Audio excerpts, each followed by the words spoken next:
Couch Potato Sports Show. It is me, Sonny Clark, the hardest working man in sports radio, coming to you live here on a Monday. It's Monday morning quarterbacking as we take a look at what happened yesterday in the NFL and some of the news that is going on in the NFL and other sporting news, obviously, that we will cover here today. Hope everybody had a great weekend and a great Sunday. Enjoyed some football. I fell asleep in the second half of the second games and woke up as the ending of them were going on. So I kind of missed the third and fourth quarter of some of the games in the afternoon, but I thought those were pretty predictable picks as they went across the board, except for one of the games where they did not go across the board, at least as far as the ones that we were picking for the show.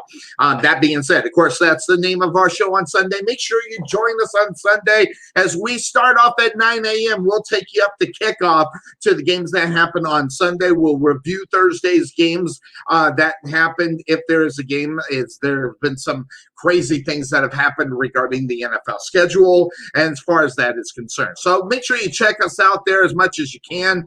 Our Monday morning quarterbacking show is not a show that we always do. It just depends on my schedule. If I'm busy, if I'm not doing anything or whatever the case may be, we'll throw this up. I just happened to be not doing anything and I was okay, feeling all right to go ahead and do the show as a lot of it. Now, last week, I mean, you talk about, week 7. Week 7 had a lot of news. It had a lot of things going on in it.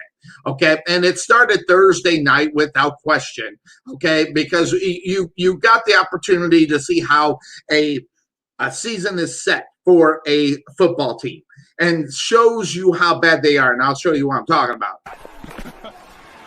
I'm talking about this one right here where you see Daniel Jones just headed to the end zone and just can't keep his feet. And it does. It just tells you what kind of season that the Giants are having right now. And obviously he wants that one back. So starting on Thursday night, we've seen the nonsense of bad football teams. And believe me, there are a lot of bad football teams out there.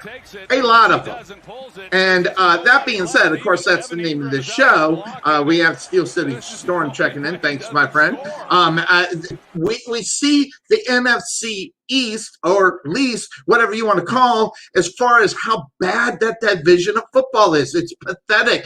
And the Dallas Cowboys did that yesterday as well. We're going to talk about that one a little more at length when Cuervo is actually joining us. A lot of times on Monday, I can't get Cuervo in, but he's actually setting up and getting all set to come in here. We'll talk about the NFC East because this division of football is pathetic. This division of football has a lot to do, as far as, maybe changes in the NFL. I was never a proponent of having a team not represent. I was a proponent for them not having a team not be representative. I think every team in the divisions should have their division champion and in the playoffs. But man, when you look at the NFC East, you can't believe this nonsense. It is pathetic. It is sad.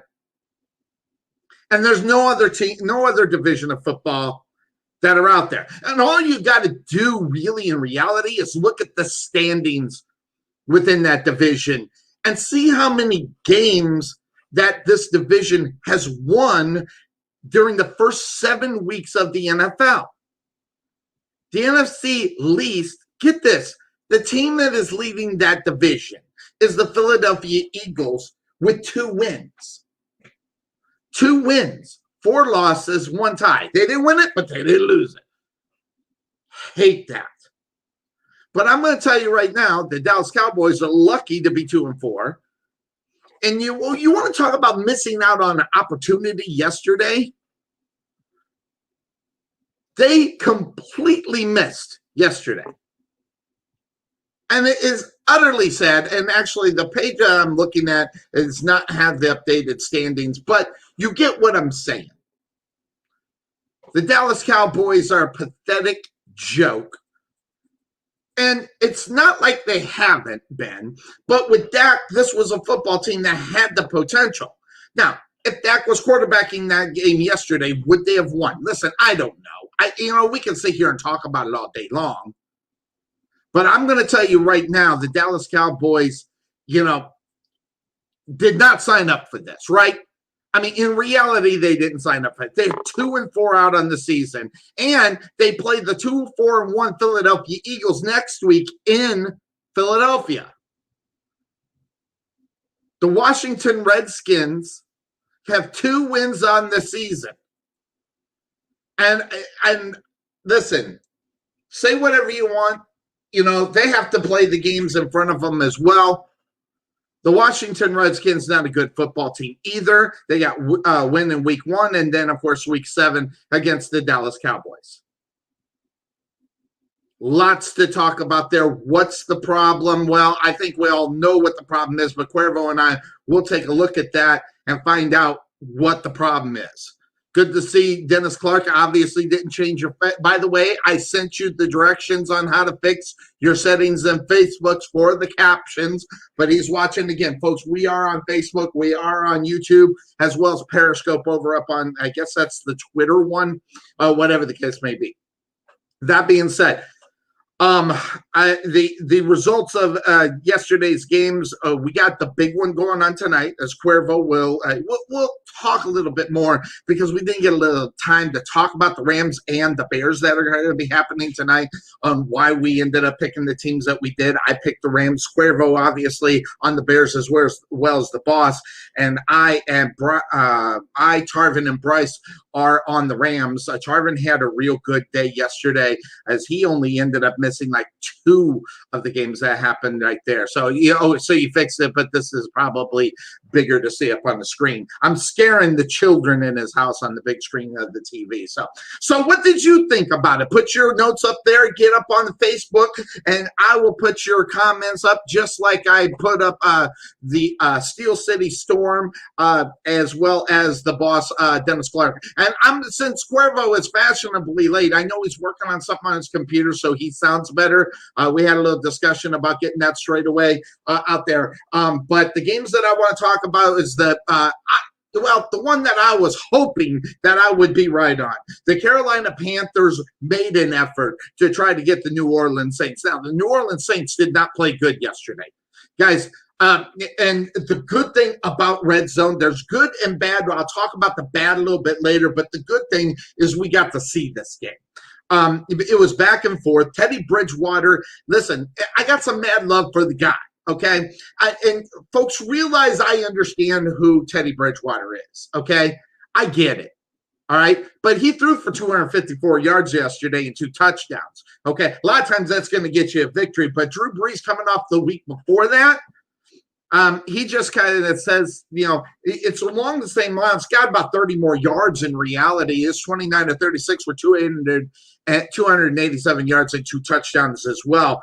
Alvin Kamara did show up yesterday, 83 yards on 14 carries. That helped them. No fumbles, no touchdowns. That was the big one. But really, in reality, when you look at Minnesota, this was a game prime for the Carolina Panthers to take it and get the victory, and I'll tell you the reason why. No Evans, no Sanders, okay? And the guy that led in receiving yesterday was Marquise Callaway. 8 receptions, 75 yards. But where they did it yesterday, as far as New Orleans was concerned, and we talk about this in football all the time, but when you are good on third down, you usually win football games. 12 of 14 on third down. Now, guys, I will tell you right now, Carolina Panthers were no slouch there yesterday either. They were 6 of 9 on third down.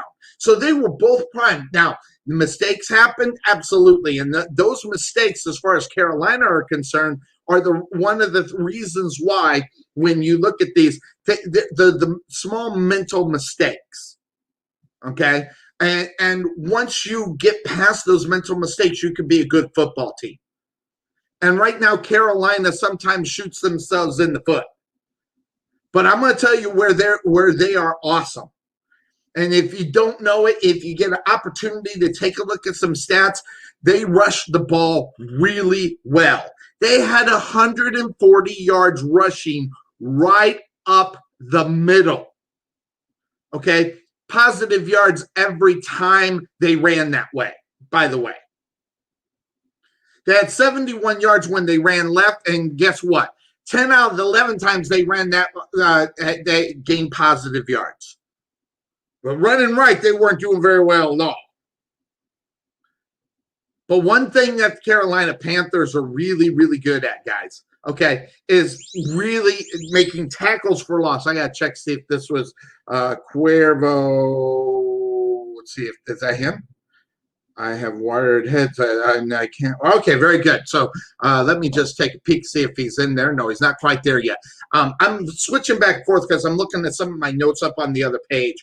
So hopefully I'll be there to get DC's picture off there. So that was the game that I was hoping that I'd be right on. I picked Carolina as well as Cuervo picked Carolina on this one, so I didn't feel so incredibly stupid to take that pick. You know, that's a pick where you decide whether or not. But really, in reality, guys, that game had the opportunity to put the Saints in a very bad position within their own division. With obviously what happened with Tampa Bay got a pretty easy victory yesterday. And when you are Tampa Bay, you're controlling that division at 40. They win the game yesterday, 45-20. And guess what? Not next week, but the week after that, they get Antonio Brown. And we briefly talked about Antonio Brown yesterday. But really, when you think about what they are actually doing with that, they are putting themselves in a position to be even better. And if you watch the game and parts of it, and I did, that was one where I kind of was going in and out, sleeping and stuff like that. But what I did notice is that Tom Brady is giving the ball to the guys that need to have the ball. Earlier in the season, you saw what happened. And what I mean by what happened is that they were not getting the production from the guys that they really wanted to get it from. And I'm talking about the tight end. You can sit here and talk about all day long about, certain guys that are out there. But Gronkowski, they get him into the end zone, get a touchdown. Chris Godwin, he gets in, touchdown. And Scotty Miller, which, by the way, no one even knows of, 109 yards and a touchdown as well. And taking a look at Tom Brady, I'm just going to do this. 1, 2, 3, 4, 5, 6, 7, 8, 9 separate receivers yesterday, and 4 of them got touchdowns.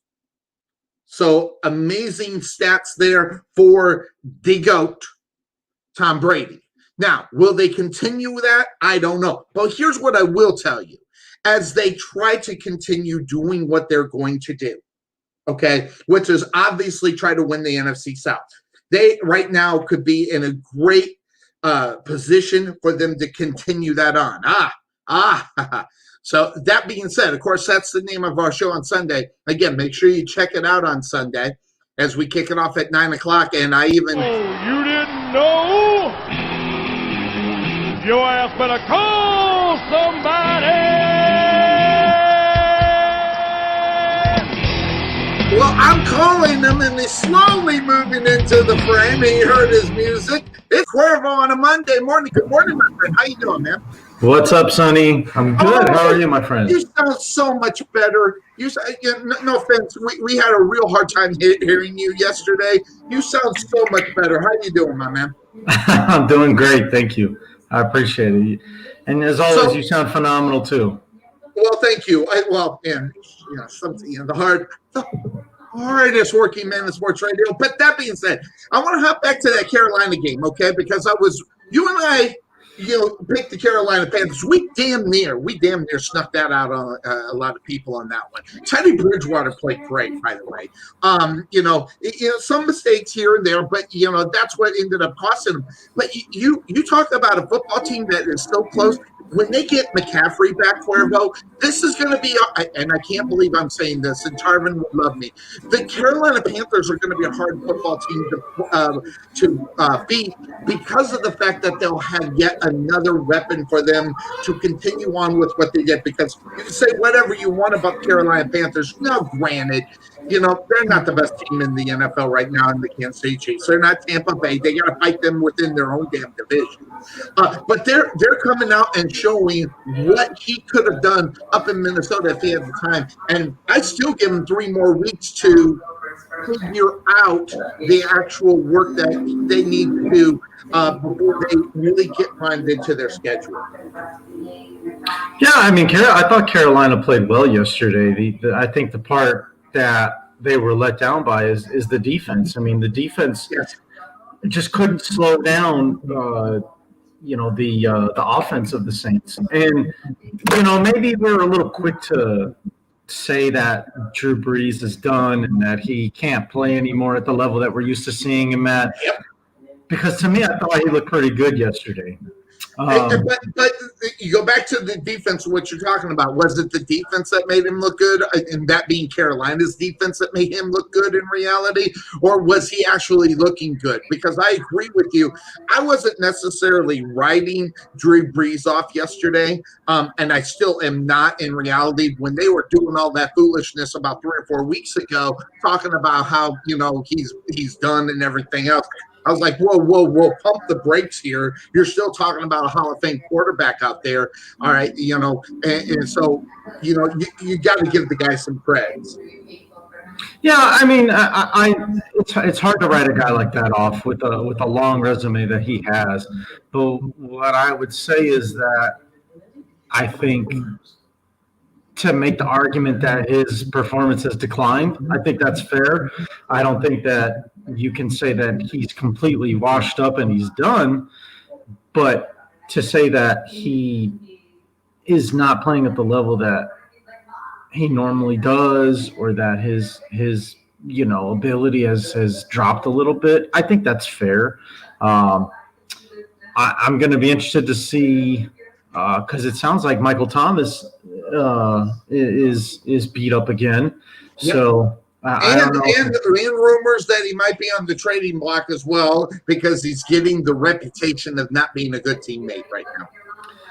Well, and you know what? That's unfortunate, because that's not something that in the first 3-4 years of him in the league is not something I've heard about. Yep. So exactly. Yeah, so I don't know if it's just, somebody has something against him, or maybe it's a personal matter between him and another individual, but I've never heard of Michael Thomas being a bad teammate. And, a lot of things are kept behind closed doors. And, yep. And if that's the case, then they did a good job for the first 3 or 4 years right there. So they did a good job. Now, take a look underneath there where Matt Patton is a friend of mine in the indoor games. Good to see Matt. The statement is true, but yet not true. Now, understand where Patton comes from. Matt Patton knows the head coach. The head coach used to be a football player within the indoor leagues, so that's something we know of this guy. He used to be Omaha Beef quarterback. So we, got some mad love as far as that is concerned. But, Aaron Rodgers and, Lefevre, or LaFleur, I'm sorry. These guys seem to be getting along very well. But what he writes there, as far as Aaron Rodgers, reminds him of, I guess, MJ. I'm going to assume Michael Jordan, that appears to hold on to grudges and uses it for his own struggles to better himself. That definition right there, it defines 2 of my favorite players, 2 of my favorite athletes. In sporting world, and if you watch this show, Sonny's got some mad love for Walter Payton. He is my guy. But the other guy that really defines my guy, put him up there over there on the left hand side, Mr. John McEnroe. That's who he. That statement reminds me. And folks that don't know a lot about John McEnroe, everybody knew him as a, kind of like, I guess you want to call him a brat or whatever the case may be. But what he did is he usually took that into his own accord and made him play better. Even though half the time he was yelling, he was ripping himself. So that being said, look at what Aaron Rodgers did to Houston. I mean, they just dismantled Houston. Maybe we gave a little bit too much credit for Houston right now, as getting rid of their own recruiting. Where they're headed right now.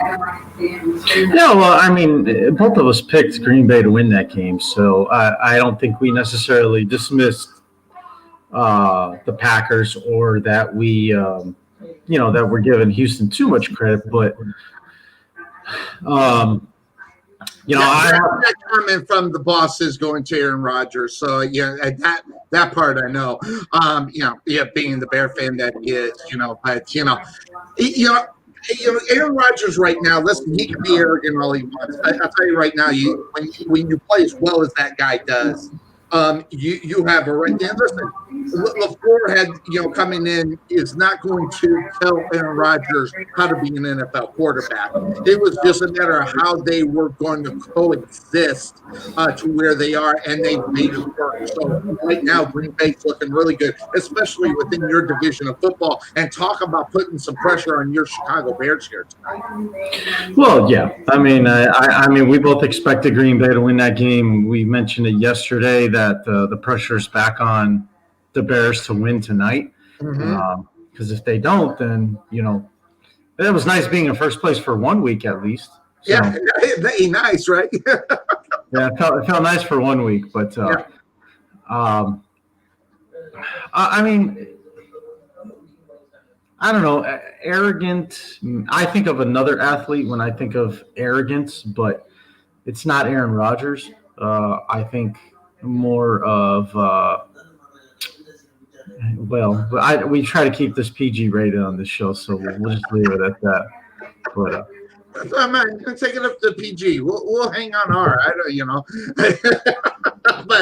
but yeah, arrogance maybe. I don't know. It might be a little harsh. But listen, Aaron Rodgers is the goods. There's no question about it. If you think differently, you might be wrong. He's got the goods, but. That being said, the Green Bay Packers, that's Antonio Brown. He puts up in there, that's Antonio Brown too. But we're not going to get into him because he's not going to be available until week number 9.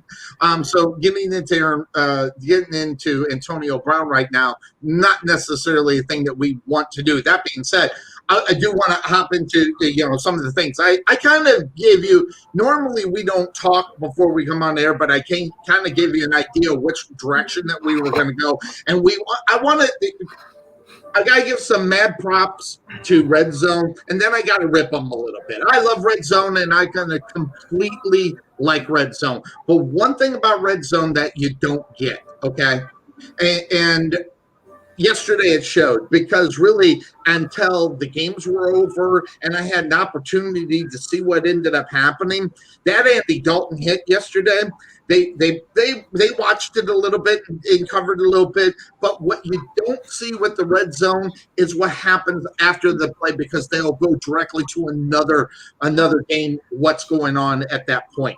That being said, you saw what happened yesterday. Andy Dalton got his clock cleaned yesterday, and you showed it right there. You'll see it a couple of more times. But one thing that I really went back and watched this probably at about halftime of the nighttime game of the NFL, and realized no one got all over this dude from the Washington Redskins. And the funny thing about that, Cuervo, is that shows you a lot about this football team. No one jumped or ripped, and that's your guy. He's your quarterback, Cuervo. And guess what? No one came to his aid as far as jumping on the Washington Redskins player yesterday. And I did not necessarily know that because we don't have access to Red Zone. But I will tell you something, Cuervo, when you don't protect your guy, that being your quarterback, that tells you a lot about this football team. Yeah, and it makes you wonder too. And disclaimer here: this is not a a racial comment or it's not about race. But had that been Dak Prescott, would it be the same reaction? But, Or that's a good question. Or is it just simply because it's a cultural thing with Dallas Cowboys where, they're not really taught to look out for each other, have each other's back and be, like family, like a football team should be. You would think. You would think. So kind of makes you wonder how tight that team is behind closed doors. Well, how about in the open, Cuervo? How are they in the open? Take a look at this video Sonny found, because this might explain it. Take a look at this. That's Andy Dalton tearing into his offensive line before this play happened, obviously. The offensive line has let down. Obviously, the Dak Prescott situation was not based upon that play, was not based upon why he got injured. Take that away. But the offensive line play from the Dallas Cowboys has been stale at best, up to this point.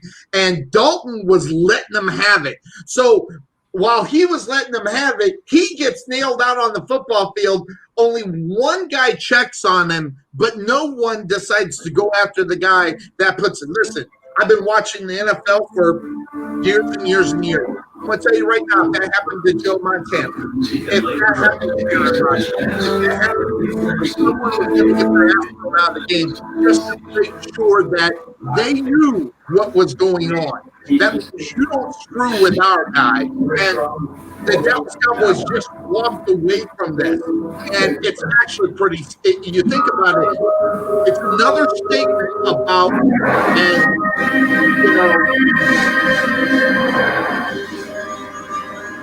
wait, you got some music on in the back? I love it. It must be Halloween. That being said, it tells you a lot about the Dallas Cowboys and where their actual place is as a football team. There's no cohesiveness. There's no support. Nobody cares about anything except bringing home a check. And I think it's pretty damn obvious.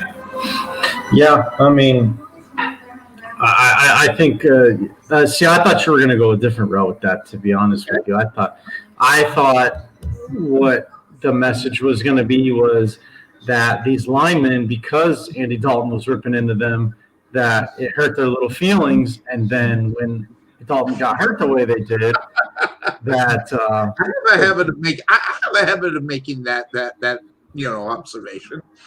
Well, and then he gets hit the way he did, and nobody comes to check on him. Nobody comes to his defense because you yelled at me and you hurt my feelings and exactly. So it just maybe they looked at it as you get what you deserve for yelling at me or trying to get into my ass. That's the interesting thing, Cuervo. Just realize who you are too, Cuervo. Okay, because let's be honest. Let's look at the GOAT. How many times have we seen Tom Brady really tear into somebody? You see it a lot. Okay, Tom Brady is never shy about letting you know what you did not do. Okay, he has never been shy about that. And I will tell you that good, bad, or indifferent. Good to see you, Tom. The good, bad, or indifferent. Tom Brady is a different story because I'll tell you right now, if someone took a shot like that to Tom Brady, I think the whole offense would have been ejected out of that game. You don't hit our guy. This team is in a lot of trouble. But here's the thing: we're week 7. They're 2-4 out on the season, and they're still in pretty good shape. Any other division of football, they're done. You're writing them off. One of these 4 teams, Washington with 2 wins, the Cowboys with 2 wins, the Eagles with 2 wins, and the Giants have 1 win against the damn Cowboys. What a horrible division. Someone's got to win this division. And I was never a proponent of saying Well, I always thought that each division should be represented. But man, I'm really questioning that, and I think we need to put a number limit on it too, Cuervo. I think if your division it goes under 500, you're not allowed to have a team, and then you get an extra wild card. That's what I think. It's a sad thing when you're going to have a team. It's going to be a 7-9 record, and that's pathetic. And believe me, if it gets to 6-10, that will get addressed because we've already seen 9-7 many times. But 6-10 just might win the division, and you can't have a 6-10 division. A home, and not only that, Cuervo, they get the home game, whether it's the wild card, it'll be a wild card game. But they get the home field for that game. Pathetic. Mm-hmm. Yeah, I mean, I think maybe taking a look at how they, with the playoff format, probably should get looked at again. Maybe if you do the top 7. Teams with the top 7 records, maybe that's a way to go. Doesn't matter what division you're from. It's just kind of like you reshuffle the whole conference, and you take the 7 teams with the best records, and those are the playoff teams, and you seed them from there. But I guess like a reseeding, isn't that what the NBA did? Well, they do their playoffs a little bit different because they only have 3 conferences on each side. So then that's the reason why they opened it up. Now, if they did that and, they could get one more wild card, if they put all the teams in 3 divisions of football, they can end up doing that. And that might be a great idea as well, and then have a 3rd wild card in reality. So I'm actually all for that. Take these teams and put them a little bit better geographically and make conferences based upon that. But Dallas got a lot of problems. And Andy Dalton, listen, Andy Dalton screaming an offensive line. That's good. If that was the case, Cuervo, and they say, well, screw you, we'll make sure you know about getting hit. That would be pretty pathetic. But then again, we are talking about the Dallas Cowboys. They've been known to be pathetic. So that's where they're at. But some interesting other games yesterday, Cuervo. I wanted to get your take up on, obviously the Dallas Cowboys, but the Atlanta Falcons doing exactly what they're known to, is give up that 4th quarter thing. Now, Cuervo, but then I got the video, and we'll put it up there, where Gurley gets down to the yard line and he actually gets in. If he doesn't get in, they run the clock out. The game is over. And guess what? They decided to say, forget it, we're going to go for the win.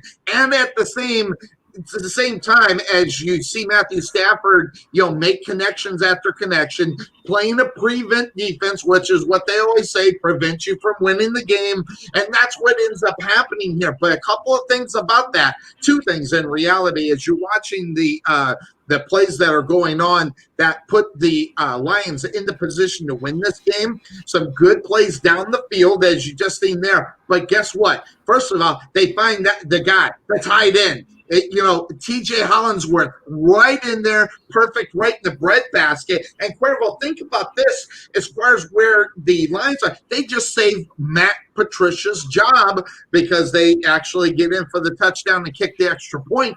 But I'm going to tell you, Cuervo, I don't know if I am the Detroit Lions if I'm very happy with Matt Patricia, regardless they get out of there by the skin of their teeth. Because you're talking about 3 inches away and they would have lost that football game. I would still give some consideration of letting him go, even with that win. And then second of all, Atlanta, I don't think that wasn't a case where they didn't know what the situation was. Todd Gurley was trying not to get into there as he was tripped up and everything, and he couldn't stop himself. But at the same time, man, the curse of the NFL and bad football teams, it just drops it right in your plate. Yeah, and you know what I mean?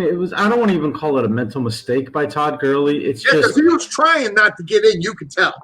Yeah, I mean, it was just one of those things where, you're 90% of the time, the goal is to take the points. The goal is to score touchdowns when you have the opportunities. But in this situation, it was obviously better to fall down at the one. It was too late when he realized what it was. And, I mean, you think about this too, though. The Atlanta Falcons, with the type of season that they've had, it defines it. Yeah, it made, and not just that, but like, I guess how would I say it? You take what you can get. I guess and so. I think it was more just, what, get as many points as we can and hope for the best defensively. Because there's no guarantee that the kicker makes that field goal, even though it was probably a chip shot. Who's to say it didn't get blocked? Well, they were in the lead at the time, Cuervo, when they were down 2 points. They were down 2 points. They were down 2 points. Got it. Very good. I missed that. That being said, it does. It explains a lot of things for Atlanta. They're pretty much done, and that's fine. The question is, which way will they go from here? And we kind of jumped on it a little bit. We talked about Regine Morris, maybe trying to retain that football teams, but a loss like this does not help that thought. Well, no, it doesn't, Sonny. But even though Todd Gurley accidentally scored a touchdown, I don't even think that's, the big thing to blame. I mean, that defense could have stopped something. I mean, you got to stop at least one play. I don't even think they stopped Detroit on any play at all. I think it was first down after first down. It was just back-to-back plays. You know what I mean? So to me, I think just like this comment right here, you have to take the points where you can get them. Yeah, I mean, especially with this type of season that the Falcons are having, I think that was their thinking was like just. Well, they were going for the field goal. There ain't no question about that, Cuervo. They were going to do the field goal, and like you said, and my brother made even the statement yesterday when we were going on. Man, kickers are having a rough time this year, but that's a chip shot amongst chip shots, and that would have been right at the same place where it used to be when they were kicking, and they were kicking them 98% of the time and getting them through the uprights. That was pretty much a damn win in reality for them. That being said, doesn't mean that someone wouldn't have got in there and blocked it, or the other fluke that could have been up happening. And then on the other side of it, they would say, "Oh, you should have went for the touchdown." There's been all kinds of things that would have been said at that point. Exactly. And there it is. The boss talking about the field goals being missed right and left in the NFL. Big point as well. Yeah. And last thing, Sonny, as far as Detroit and Matt Patricia. I mean, we can sit here and say, they, win's a win, but no. We all know that winning cures and masks everything in the NFL. Absolutely. Think about this. If the Jets would have won yesterday, who were they playing this at Buffalo? If the Jets would have beaten Buffalo yesterday. And they were trying. If the Jets would have beaten Buffalo yesterday, Sonny, Adam Gase would be the savior in New York. And people would say, maybe we should keep him around. Maybe it's, just off to a slow start. Maybe the Jets will start winning games. Why haven't they fired him, Cuervo? Why at 9 o'clock Eastern Standard Time did they just not make the announcement that was done? Why is Adam Gase right now still employed as the head coach of the New York Jets? I realize that it's a tough job, but God, you got to get that guy out. That guy, you know what they do with guys that are cancers in their locker room? They get rid of them. Okay, they cut them, move them on, be done with them. And right now, Adam Gase is a cancer within that locker room. Why? Because he lost the locker room. It's one thing when coaches are in charge and everything, they have control of their locker room. They get rid of guys that are the locker room cancer. Well, it should be the same thing. I'm not sure where the front office is for the Jets. Well, it's an easy question to ask, but it's a hard one to answer. Who's going to take over if Adam Gase gets fired? That would be my question. It's easy to say that they should fire him, but then it's like, who replaces him? Who's going to replace him? That's a good point because I don't think it's Greg Williams. I don't think you could probably have him go in there and do it. But that guy's a defensive coach. He's not an offensive coach. He's not going to be. He's not going to be a head coach as well. So you're looking at that. I don't know. Could. Yeah, they could. I mean, granted. I mean, this job right now is to get you through and get you to March and April of next year and get you into training camp. That's the only thing that it's going to do, or until the offseason, until you go get the new guy. And I agree with Thomas right here. I think Big Bird could go in there and coach that football team right now, and they might get a little bit more excitement about it. At least they know if they had the count as the head coach, they can at least go first down, second down, and they at least know downs, and they'll be okay. It's so bad. You got to replace them with anybody. I vote, Sonny. I vote for the Cookie Monster.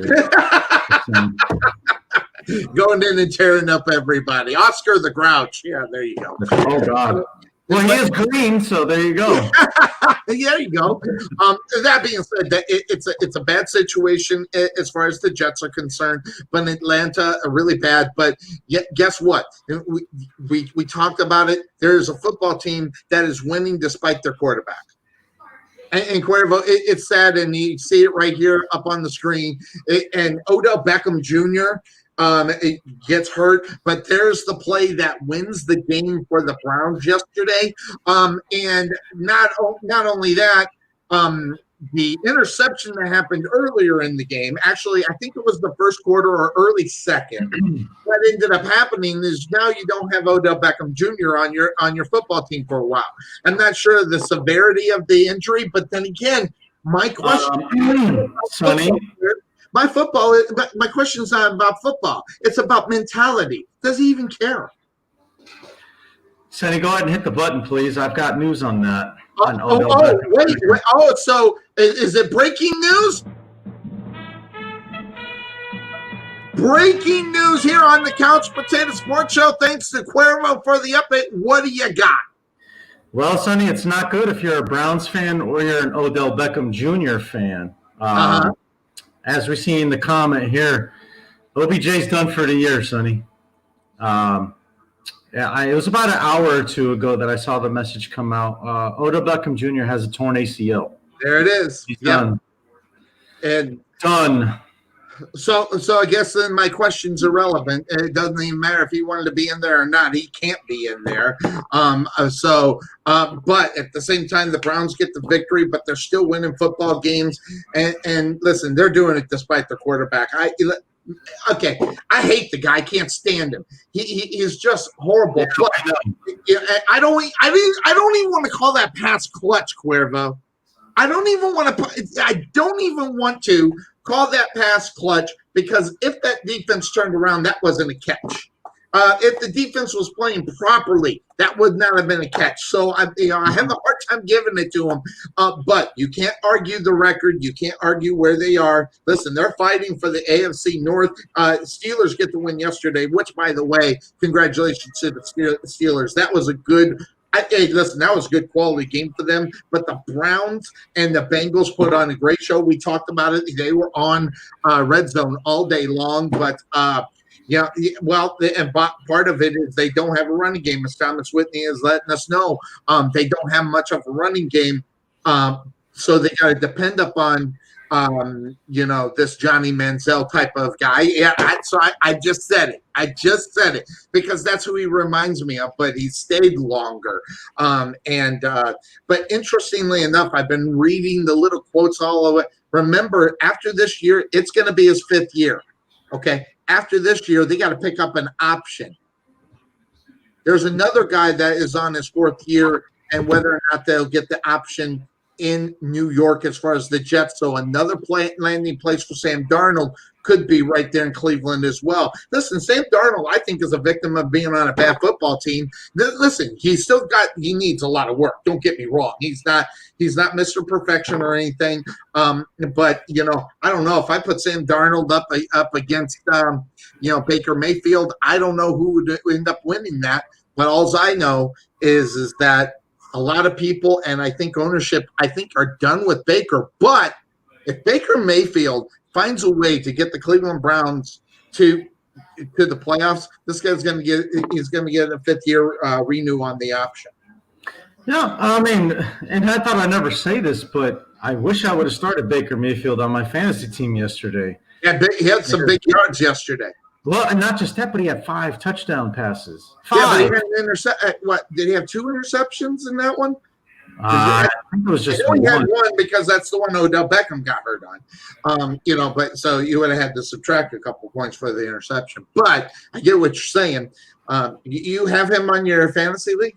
I do, but I started Stafford over Baker Mayfield because it's the Atlanta Falcons. So, thinking that he was going to rack the points up, and Mayfield was the one that actually had the better game. But aside from that, I mean, Baker Mayfield, whether you like him or not, Sonny, the guy balled out. He was probably one of the top 3 quarterbacks yesterday, performance-wise. I mean, that's how well he played. Yeah. And, I think I was the only one that picked the Browns to win, or one of the only 2. There's only a couple of us that picked Cleveland, but I had totally forgotten that Nick Chubb is out. So Nick Chubb is out. That's why they need the running game. So they got Kareem Hunt. So Kareem Hunt, I thought, filled in pretty well. But what I noticed is that Cleveland likes to do a lot of the swing passes and those are kind of considered run plays, in a sense. So that's one way to kind of mix it up. But I thought Mayfield, I mean, for him to go back and forth and give a lot of credit to Joe Burrow too. I mean, absolutely, yeah, great game. Those guys, we're going back and forth, and you never know, Sonny, that might be something that we see the next 5 years.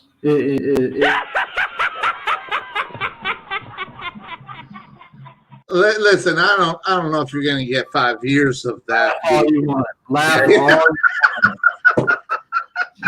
Keep bringing the monkey. That's fine. I had to at least get him in there once. But there's a lot of things as far as that. But that's the AFC North, man. That AFC North, man, it's just they ball against each other, and it's always a good game. I mean, there's certain divisions of football that do that. Say whatever you want about the Lions, but the Lions and the Bears, the Bears and the Packers. I mean, the Packers, all those games. And, Minnesota, those are slobber knockers, man. It's amazing how good those games are when you think traditional football, not football where you can't touch anybody, not football where you barely touch them on the defensive side of the ball, you get the flag thrown. I mean, these are just hard-nosed football games, and those 2 divisions, the AFC North and the NFC North, they are almost identical when it comes to those kinds of games, and they're entertaining. Yeah, no, they are, and maybe it's just I don't know if I want to call it a geographical thing, because if you notice, it's like you said, the AFC, NFC North. It's those teams from the Midwest area or towards the East Coast. So I don't know if it's just the better the better environments are there. I don't know what it is about that part of the country where those football games, those teams, those divisions are just that much more competitive. Chicago, Green Bay, Detroit, Minnesota, Pittsburgh, Baltimore, Cleveland, Cincinnati. They're all in that same and maybe I'm reading into it too much, but it just seems like those 2 divisions are always, like you said, going at each other. And even the South a little bit too, with Tampa and New Orleans, and in the AFC you got the Colts, and you got Houston. So and I don't know. It's maybe it's just the East and West are different from the North and the South, but though that's it speaks a lot to what you're talking about. Yeah, absolutely. And interestingly enough, it's some of the just some of other things that are going on that I just found out about. No suspension for Bostic on the hit for. I don't see how. And I know the reason why, because if you do watch that thing and you do slow it down, Bostic was already going down at that before Dalton moved into his slide. So that is the reason why he's not going to get fined. They did get him out of the game and everything. And but they're not expecting any fine for Bostic. That's the guy who hit Andy Dalton yesterday. A big one. But a big Sunday night football game, Cuervo. And I don't know how much you got an opportunity to watch, because I seen his Facebook page. He was swimming with the Dolphins, yesterday. But I don't know how much of that game that you saw. That being said, we saw, first of all, Russell Wilson's still amazing. The defense gave that one up. Just to let you know, it wasn't necessarily Russell Wilson, at least in my opinion, when I saw that. But what it does show is that if you really did not think a lot about Kyler Murray, I think that game that happened last night if you really had a bad opinion, it might have changed your opinion about it. Well, Sonny, first of all, I was swimming with the Dolphins on Saturday. Oh, it was Saturday. Okay, so Saturday. Oh, okay, very good, very good. Yeah, but no. Yes. So yesterday, during the Sunday night game was also Game 5 of the World Series. So, yeah. We know what was on the big screen last night, but you need to get it. You need. There's multiple TVs. You need a tablet. You need something. But think about it. It's October. That's just when the World Series is. And by the way, how was the temperature down here? It was beautiful for that game, wasn't it? Because that game being played in Arlington, like you said, right? Mm-hmm. Yeah. The game. It looked like it was nice, calm night for baseball. But during the commercials, I was switched to the football game. And, from what it looked like to me, it just obviously both defenses did not show up, right? Which surprised me because Seattle's defense is, normally they're not horrible. No, they're not horrible. and Arizona's is good too. But I'll tell you, here's the thing. I'm actually surprised that Arizona's defense showed up more in reality than that. Because, listen, if there is a problem with Arizona, okay, granted, they got Kyler Murray. Whether or not he's going to be good or not, it's always going to be a question. But when you look at the Arizona Cardinals, one of the problems with the Cardinals is that they do give up a lot of points. And what they're in reality doing is making Kyler Murray work harder than I think he has to. True. Yeah, I mean, the running game doesn't do many favors. Nope. It's just it's so spotty. Kenyon Drake dropping screen passes. I mean that's at least that's what I saw. Like I said, I didn't watch the whole game, but it just seemed like everything was on Murray to keep that team in that game. And luckily Russell Wilson made a couple of mistakes. So that kind of kept Arizona in this game too, because I think for a while Seattle had like a 10-point lead, 13-point lead, and then that's when Seattle started slipping and allowed Arizona back in the game. But the World Series game did end right as the game was ending, the regulation time was ending. So I saw all that unfold with the field goals and whatnot, and then I saw the what call was it on the DK Metcalf touchdown that they called back? I think it was I think it was like a holding or something on the receiver. So I think that was an questionable call, but I tell you that speaking of DK Metcalf, kid's a freak of nature, man.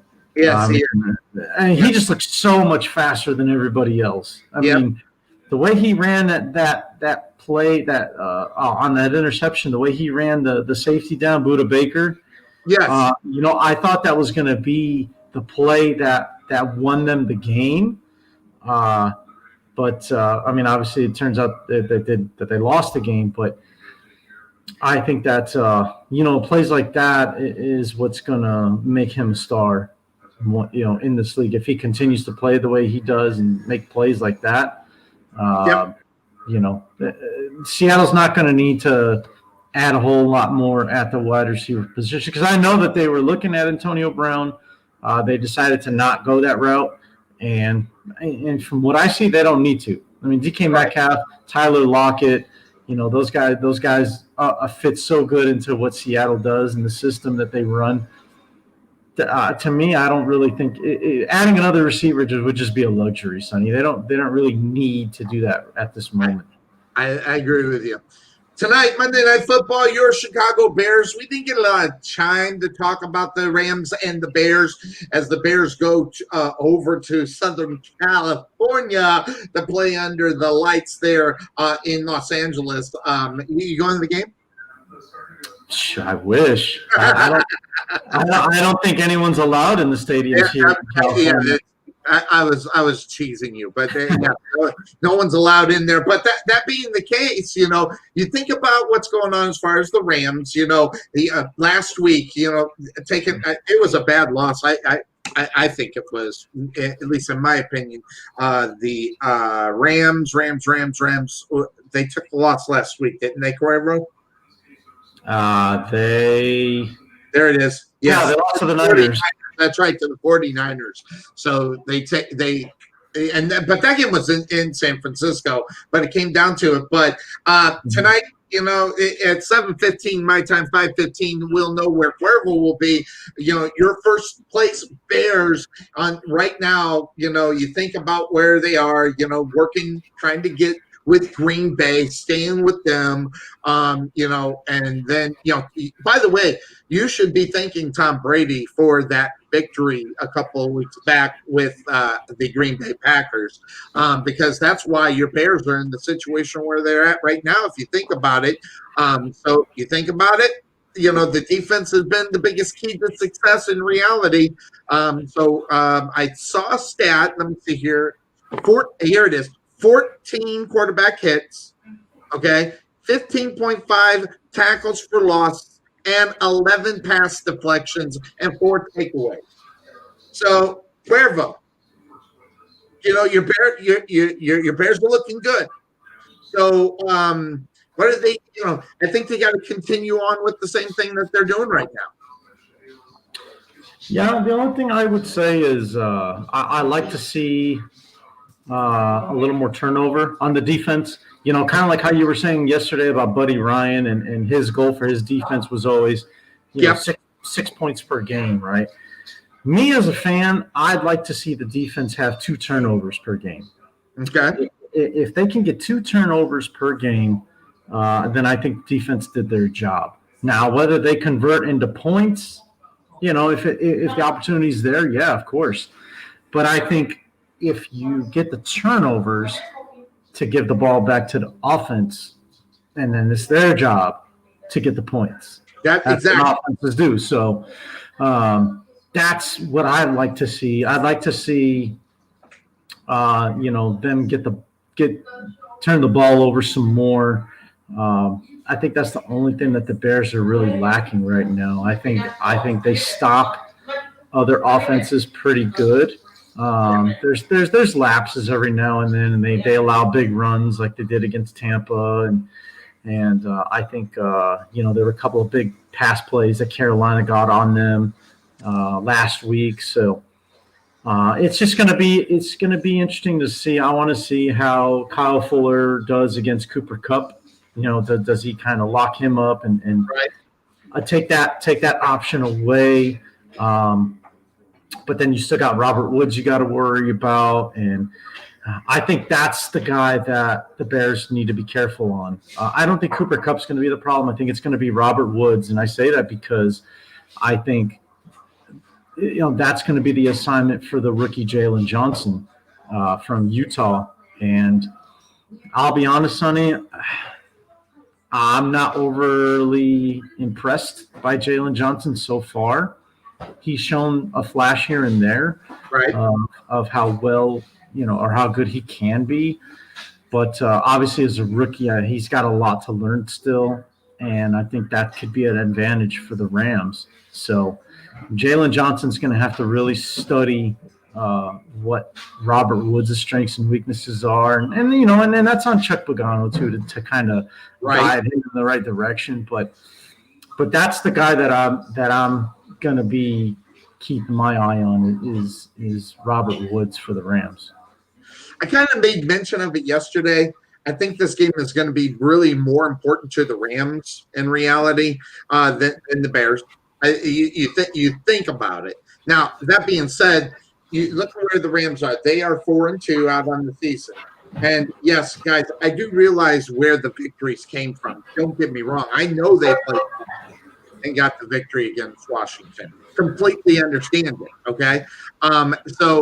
But the loss against San Francisco, it changed my thinking about them in reality. Okay, they take the loss from Buffalo. They go on a 2-game winning streak against 2 of the worst teams in the NFL within the division of the NFC least. Okay, so you got that. They got the victory in week number 1 against the Dallas Cowboys and Philadelphia. All right, so look at that. They got 4 wins against all 4 teams in the NFC least, Cuervo. And that so I don't know how excited, I reaffirmed this when I saw that. I did not see that before we talked yesterday. I'm staying with the Rams, okay, but their wins are against Washington, New York Giants, Philadelphia Eagles, and the Dallas Cowboys. Okay, I don't know if that says something more about the division that they ended up playing or them as a football team, and you trust them. Well, okay, I'm going to roll with the fact that they're home. I don't know if that's good, bad, or indifferent, but you think about what they are going to need to do to win the game. But wherever this is, as far as not having home field advantage, in reality, I just, my brother made that, not the boss, but my other brother made the statement, since there's no fans, there's no that 3 points advantage that you get as far as betting numbers are concerned. So, go ahead. No, I was saying that's very true. And, Sonny, not to cut you off, I'm looking at the schedule too, and that's something I didn't even think about. That's a very interesting point. Their 2 losses, the Rams, are against the 2 quality teams, arguably, that they've played against, which is San Francisco and Buffalo. Yep. Well, guess what, Cuervo? You'll never guess what I everybody look at. Well, hold on. Let me do this first. I gotta get the comment out, and then I gotta go back to here. Guess what? The good old boy. Never mean it. The good old boy himself is Brian Tarvino. Oh my God, blessing us with his appearance. No bigger Cam fan than the man. I think he's on here to admit the fact that Cam wasn't very good yesterday. How you doing, Tarvin? I'll get it. I'm good. I'm trying to get my dog out from under the bed. Damn, you're too small. Your dog or your doll? I'm trying to get Wells out from under the bed. It's time for his walk. Got it. Give me just a second. So I don't enter. Give me just a second. I'll be right back. So if you want to flip me off, I'll be back in about 2 minutes. So put me back on. All right, very good. We'll get back. Oh, at least I got the play. So I was going to miss that. So at least I got the answer. But yeah, exactly. That being said, I don't know how long it's expected to be on, but I can go to 12:30. I don't know what your time limit is, but that being said, we saw some things. Cam Newton was another subject that we were going to talk about because Cam Newton did not look good for a second week in a row, and that can't be good as far as where New England is concerned. But all the talk, I mean, a lot of chatter going on at the beginning of the season. Anybody can play in that system. Anybody can make you play well and do well in that system. Well, maybe Cam Newton can't. I mean, so really, was it Bill Belichick's system, or was it Tom Brady, who was sitting on top of the AFC South right now in pretty good picks and within a strong division of football as well? That was another shot at Tom Brady. Well, now he plays in a bad division. What's he going to do? Well, he's in a good division of football, and he's actually having some pretty success. There's one game that they lost; they should have won as well. So I'm not worried about Tom Brady because he's the GOAT. Yeah, he's the GOAT. He's the GOAT. There's no denying that. But what about Cam Newton? I mean, it's a scary thing. It's a scary thing in reality. It's a scary thing. Well, I mean, it just if you're a Patriots fan, I think you've got to be a little bit scared about it. I would be too. I mean, the team doesn't look the same at all without Tom Brady. So yeah. I'd be interested. I thought I saw it, but maybe I didn't. I'm interested in seeing the injury report for the Patriots because I don't know if it's just me, Sonny, but it kind of seems like the protection is not what it used to be. Just the offensive flow is not what it used to be. The defense, it's still all right. It's not great. But I think what we're starting to realize now is that the way that the offense, the well-oiled machine that it was with Brady kind of took away from all the holes that the defense had. And so whether it was a low-scoring game and the defense just happened to play well and they scored enough points to win, or if you get into a shootout with the Patriots, you always got number 12 in your back pocket. So right. Or if the game is on the line and you need 3 points or a touchdown, you at least know you got a chance. But right now, I don't know if you think you got that in reality. And Tarvin, he's your boy. I give you a lot of hell about, Cam Newton and stuff. But you even messaged this morning that maybe you were I'm sorry. It might have been wrong about Cam Newton.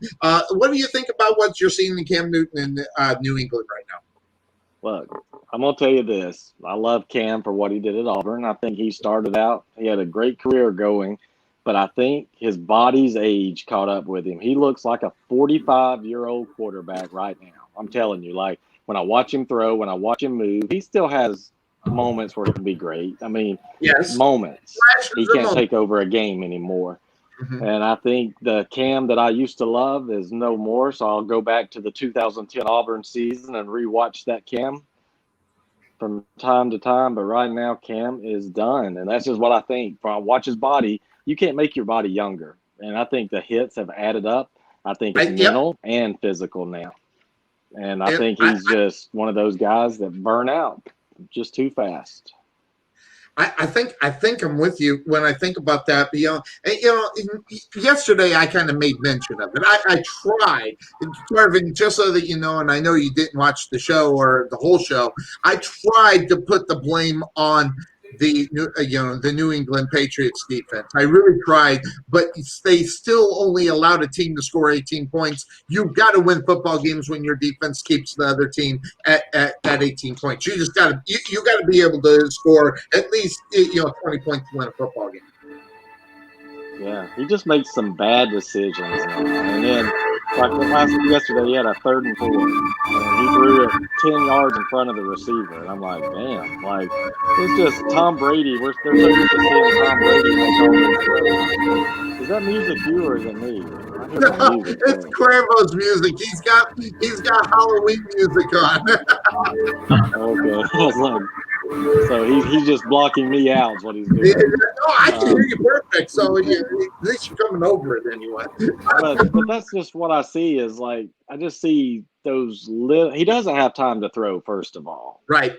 he doesn't have time, but still, I don't think if he did have time to throw, he doesn't have any weapons. You see, I mean, I just think in his mind he's not giving up. It looks like watching him yesterday in that body language. I know one thing about Cam: when he quits or when he's on fire, there's something going on there. I don't know if it's injury related. I think it's just mental to where he looks up and what is he going to do? How can he carry that team that was once great on offense and now they're not so great? And I think Brady being gone has something to do with it, but I think they just don't have any weapons. Damn. I mean, I thought Carolina didn't have weapons, but they had a lot more weapons than the Patriots have right now. I talked about that yesterday. When you only got Julian Edelman, let's be honest, that's really the only weapon that he really has. I mean, name anybody else on the wide receiver core right off the top of your head, Cuervo. I don't know if you can. I know I'd have to look it up and go, oh, yeah, that guy's there. No one's standing out. No one's taking that step forward to help Cam. Like Tarvin just said, listen, Cam Newton's not the worst quarterback in the NFL. Cam Newton not having a job in the NFL is probably inexcusable. I think we fell for a little bit of the hype early in the season as far as what Cam was doing. But this could be a long rest of 10 weeks for the New England Patriots if somehow Cam Newton can't get it straightened out. I mean, I think there's work to be done with New England, and it's easy to blame the quarterback, guys. We talk about this all the time. It's easy to blame the quarterback, but it's 22 guys. You know what I mean? Everybody's got to do their job, like Belichick likes to say. Mm-hmm. So I think that maybe McDaniels just needs to mix it up a little bit and find something else to do that is going to work for Cam and work for that offense, So I don't know if maybe that's the problem where it's just a system that 33-3 though, Cuervo. That's the scary thing about it. Okay, they got as my friend on the bottom screen loves to say, they got skull drug all over the football field yesterday, and that alone, you think about that division of football, it's changing. Okay, the Jets are still the same. Miami wants to try to be good, and I'm glad he's here. We can talk about that. But you think about the changing of the division. This is an opportunity for them to continue with what they're doing. But Buffalo right now, it looks like the team to beat within the division. And if you want to stay with Buffalo, you got to win games. But that begs the question then. You think about the NFC West. Are the 49ers that good? And I'm going to tell you, I think they are, because they're doing it with you. You want to talk about decimating with injuries? That's the San Francisco 49ers, Tarvin. And they were able to, listen, say whatever you want. They went cross country. Everybody says, oh, that's horrible for them. But, man, they just didn't have a problem in Gillette. Yeah, I'm amazed at what they're able to do in that division. My God, how tough it is. Seattle, I mean, how good are they? Even though they're not that great, they have the best player on the planet, as you say, and he's pretty damn good. You have the Rams, which they're looking like closer to the Rams of old than the ones last year. Right. Arizona, look how damn good they are. With they got the win last night, overtime. Mm-hmm. Yeah, that is by far the best division of football right there. I mean, it's tough. Whoever comes out of that. Reminds me of the AFC North of about 4 or 5 years ago, Tarvin. Yeah, I mean, it's amazing to watch. I mean, look at the quarterbacks in that league. I mean, in that division. It's amazing to see. But, I mean, are the Patriots as bad as they played yesterday? Or was it, the Patriots haven't played in a while, have they? They've been out with COVID and Cam was out. He missed a week. Well, they played last week, and they actually played well, if I'm not mistaken. New England, they got the victory against Denver at home, and that was a dogfight for them. But still they played well. I mean, so you think about it. Yeah, I want to see what they do. I mean, I want to see Cam at his best, but there's trade deadlines coming up. What are they going to do? Because the team that I saw the last few weeks on the field, the one that went to Seattle and should have beaten them, actually, Are we going to see that team the rest of the year? Or are we going to see the team the last couple of weeks that I've seen struggle? I think without a couple of, you need some offensive line help maybe, and definitely a receiver or two. I mean, and somebody who can make a difference. And like you said, trade that. If I'm not mistaken, isn't the trade deadline next Thursday? I think so. I think First it's part of November. Yeah, it's like November 1st or 2nd, somewhere right there. But you're right. How about Julio? Huh? Julio Jones. How about Julio Jones? If he can ever stay healthy, he'd be a good weapon. Well, and that's the question. We saw that yesterday. He was getting a hammy massage, all during the football game yesterday, which I could have really not. I could have been much better without seeing, but we did see it. Say what it is, but Atlanta, where they are. We talked about this, Cuervo. You want to talk about getting some quality. You can get it with Julio Jones, depending on what you're actually looking at. And that's where the general manager has to know where they're going to be. And I don't know if they have the ability in Atlanta to figure out where they are. Hell, they got to figure out what they're going to do next week. Never mind what's going to happen next year. Or go out and get Calvin Ridley. Go after that guy. Go after somebody because could you imagine Julio Cuervo playing in that cold weather up in New England? If he's having hamstring issues in a dome, shit.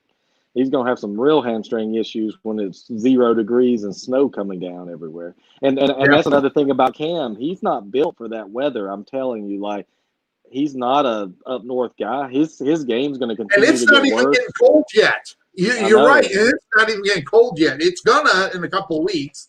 Yeah, he's a big guy and everything, like Big Ben. He was made for it. He played up in Ohio, wherever he played football. Cam played in Florida, Georgia. He's played out in Texas, back in Auburn, Carolina. That's not very cold there. But damn, now you're in Foxborough where you're playing games that are in sub-freezing temperatures and snow. So if you got a 45-year-old body at his age or a 50-year-old body, you're screwed when the cold weather comes. Yeah, he does. You're right. He did not look good, and he looked old. Good to see Tim Smith taking a check in there. And you say whatever you want. Is Cam Newton the same guy that we've seen for the last 2 weeks? In reality, I agree. Will it make a difference? I don't know. What always makes a team better, though, in reality, is having a good running game. You say whatever you want about Todd Gurley. He makes Atlanta better, even though they dropped that game, had no business doing it. But he makes Atlanta better in reality. And really, there's no running game really to speak about in New England. So I'm right there with Tim when he says a wide receiver might. Well, he says not going to. I say might not. But Tim's probably right. Tim's probably right on this. If you'd have put a great receiver out there yesterday, would it have made a damn difference? I don't think so.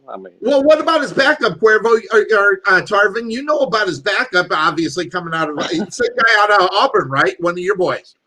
Yeah, he looks like a deer in headlights when I've seen him play in the NFL. He did go in and replacement a couple weeks ago. He's perfect at throwing to the other team for touchdowns. But I think Auburn actually killed this kid and his confidence and everything. I think Auburn just skull-drug him and gave him nothing in return. I think Stidham he's got a great arm, but damn, you've got to be able – the game has to slow down for you. And I just don't think he's had enough reps either to be that guy. Right now you'd be better off. Who's that quarterback you love? Brian Hoyer. Isn't he on that team? Yeah, Brian Hoyer do good. I would just throw Hoyer in there. And my heart pumps for him. Cuervo, you looking at your clock. How you doing on your time? Oh no, I'm doing good, Sonny. You've got about 10 more minutes, you said? Yeah, I got about 10 there. Bottom of the hour is when I got to bail out and get out there. So, interesting. Yeah, what? So let me ask you a question, Cuervo. Obviously we got the game tonight, but what did you see yesterday that we didn't cover that maybe you wanted to jump into and talk about?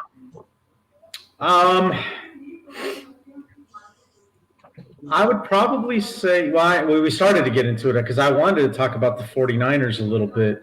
Okay. And, Garoppolo back in New England and all that other good stuff. But, I thought that, overall, we covered everything already. I just, The Atlanta Falcons, man. I'm really interested in seeing what they're going to do at the end of the season. We talked about it yesterday. I'm really interested to see what they're going to do. The AFC South, or the NFC South, excuse me, to me is right now probably the most interesting division, just because with every team you've got some sort of storyline. Yes. With the Atlanta Falcons, do they go into rebuilding mode? Do they consider trading Julio Jones? Because I'm going to tell you, if you noticed, it seems like they go to Calvin Ridley a lot in big situations. Julio's a forgotten thought, and maybe Tarvin would disagree with me because he lives he's local, so he gets to see the Falcon games. But it seems to me like Ridley has slowly taken over as the number one receiver, or is going to start taking over as the number one receiver in Atlanta. So you got that. Carolina, is Teddy Bridgewater the quarterback for them for the future? Or does Carolina maybe look at the draft and see what's available there? With the Tampa Bay Buccaneers, obviously all the changes that came over the past year with Brady and Gronkowski, now they're getting Antonio Brown in 2 weeks. So, how is that all going to gel together? There's only one football, guys. You got Mike Evans, you got Godwin, you're going to have Antonio Brown, and you're going to have Rob Gronkowski. So how is that all going to play out? And then lastly, with the Saints, is Drew Brees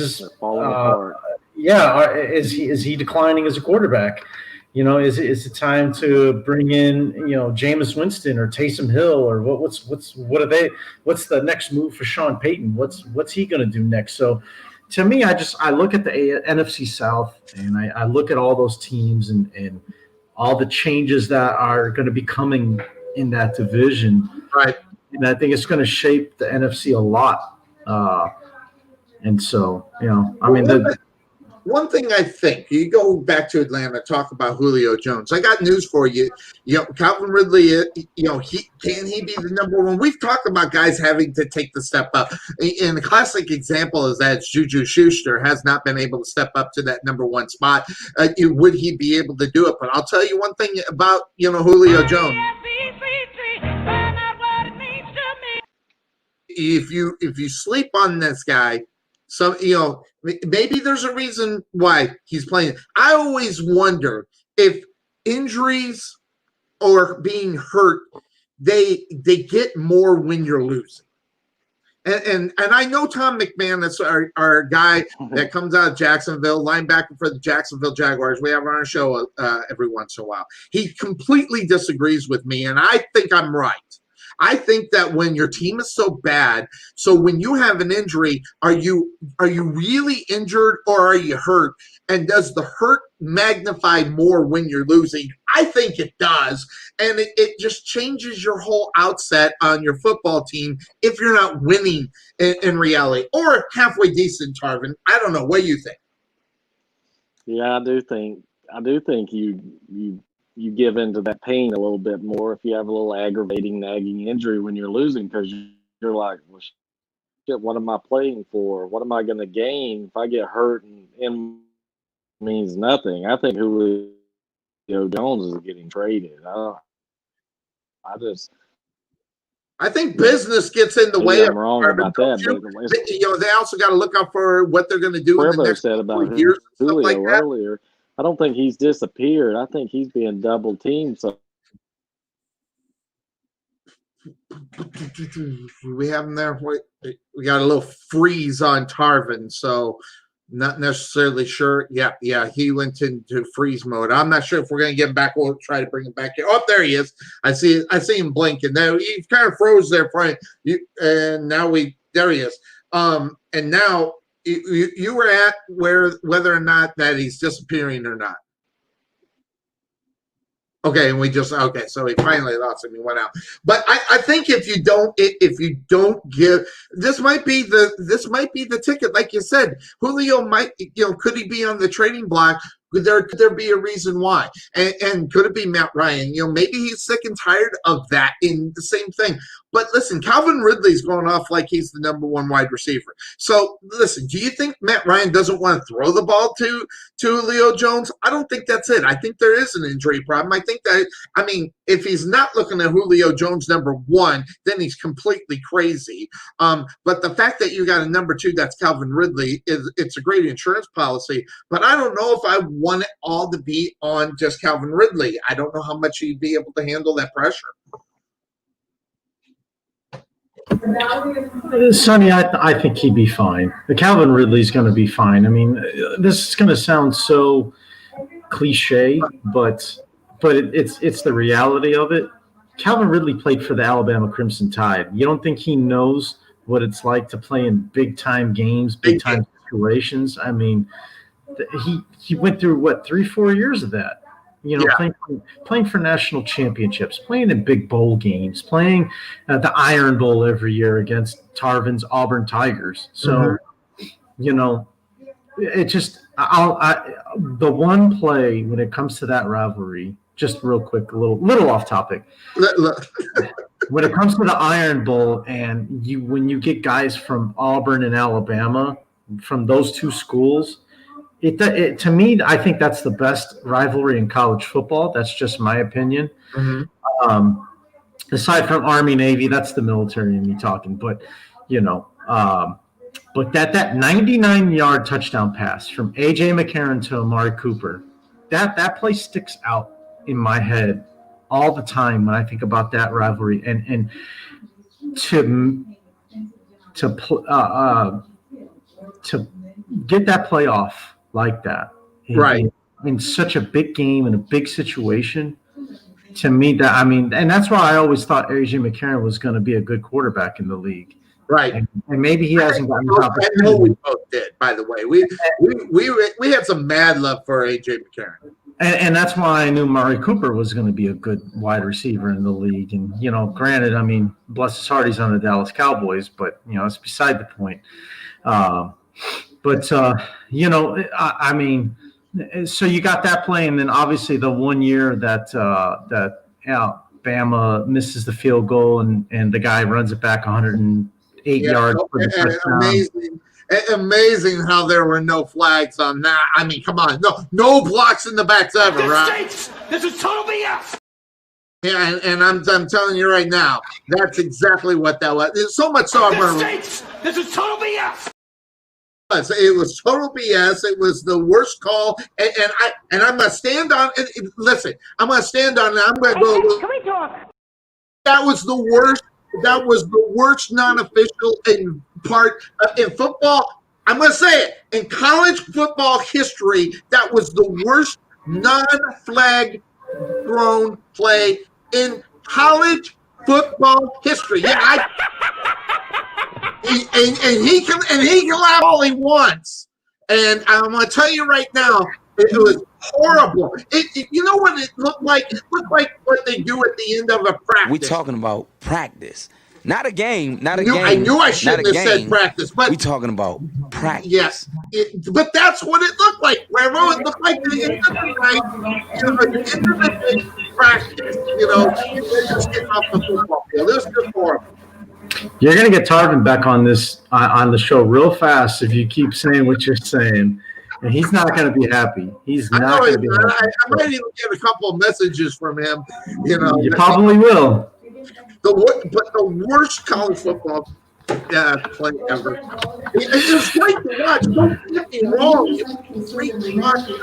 I mean, Jesus, how many blocks were there? You know what I'm going to do, Trevor? I'm going to get the play. I'm going to bring it up on video. I'm going to pause it. I'm going to go, there's the block in the back. There's the block in the back. And then we'll stop the whole thing and prove me right. I mean, we can pull the play up and break it down. Yeah, just break down that one play as the worst college football play ever. But I do know Cuervo's that Tarvis. How dare you say such a thing? That is insanity.